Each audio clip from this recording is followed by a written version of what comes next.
ಇವತ್ತು ನಾವು ಫಾರೆಕ್ಸ್ ಮಾರ್ಕೆಟಲ್ಲಿ ತುಂಬ ಇಂಪಾರ್ಟೆಂಟ್ ಆದ ಕಾನ್ಸೆಪ್ಟ್ ಸ್ಪ್ರೆಡ್ ಬಗ್ಗೆ ತಿಳ್ಕೊಳ್ಳೋಣ. ಟ್ರೇಡಿಂಗ್ ಮಾಡುವಾಗ ಇದು ನಿಮಗೆ ತುಂಬ ಇಂಪಾರ್ಟೆಂಟ್ ಆಗಿರುವಂತಹ ಒಂದು ಸಬ್ಜೆಕ್ಟ್ ಆಗಿದೆ. ಮೊದಲನೇದಾಗಿ ಸ್ಪ್ರೆಡ್ ಅಂದರೆ ಏನು?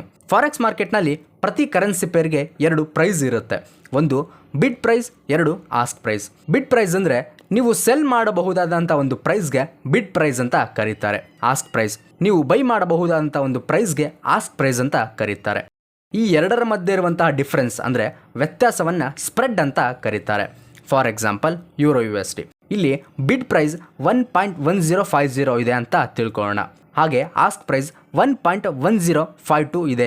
ಇದರ ಮಧ್ಯೆ ಬರುವಂತಹ ಡಿಫ್ರೆನ್ಸ್ ಅಂದರೆ 2 ಪಿಪ್ಸ್ಗೆ ಸ್ಪ್ರೆಡ್ ಅಂತ ಕರೀತಾರೆ.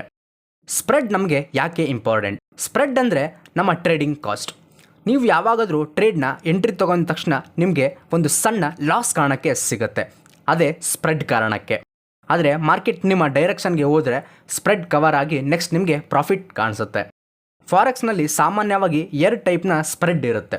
ಒಂದು ಫಿಕ್ಸ್ಡ್ ಸ್ಪ್ರೆಡ್, ಎರಡನೇದು ವೇರಿಯೇಬಲ್ ಸ್ಪ್ರೆಡ್. ಫಿಕ್ಸ್ಡ್ ಸ್ಪ್ರೆಡ್ ಅಂದರೆ ಯಾವ ಟೈಮ್ನಲ್ಲೂ ಒಂದೇ ರೇಂಜಲ್ಲಿ ಫಿಕ್ಸ್ ಆಗಿರುತ್ತದೆ, ಅಲ್ಲಿ ಬ್ರೋಕರ್ಸ್ಗಳು ಹೆಚ್ಚು ಚಾರ್ಜ್ ಮಾಡುವ ಚಾನ್ಸಸ್ ಜಾಸ್ತಿ ಇರುತ್ತೆ.